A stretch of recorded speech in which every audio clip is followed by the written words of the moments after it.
I had a client drop off this custom Randy Rhoads Les Paul for a refret, and now I'm going to polish up the frets. This refret was a little bit different than the ones that I had done in the past because the client insisted on keeping the nibs. For those who are not familiar, fret nibs are bits of binding that extend above the fingerboard and envelop the fret ends. When the neck is made, the frets are placed before the binding, and the binding is shaved back to contour the fret ends. Since these new frets are considerably taller than the ones that I had replaced, I also went in and built up the nibs to give it a more natural feel when holding the neck. This also means that I had to shape the newly built up nibs to sort of blend the frets into them.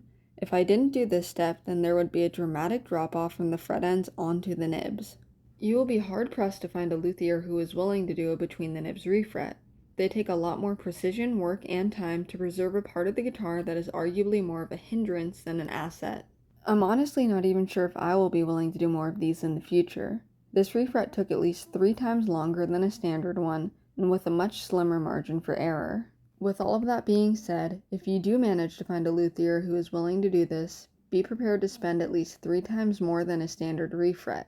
With the time and experience needed to properly execute this type of job, you don't want to skimp on costs and risk having your guitar wrecked. One fret placed incorrectly can blow out your binding or leave a gap that doubles as a string trap. If you've made it this far, then at this point I'd like to ask that if you find this video interesting and want to see more content like it, then make sure to hit the subscribe button. Also like this video and comment below what you'd like to see next. What I am doing here is using a foam block wrapped in sandpaper to blend the fret ends into the nibs and to start buffing out any chatter left behind by my crowning file before moving on to polish. I start out with 400 grit sandpaper and work my way up to about 1200 before using my Fretilizer polishing kit up to 8000. After that, I use my fine compound from Music Nomad and buff to a shine using my Dremel fitted with a polishing bit.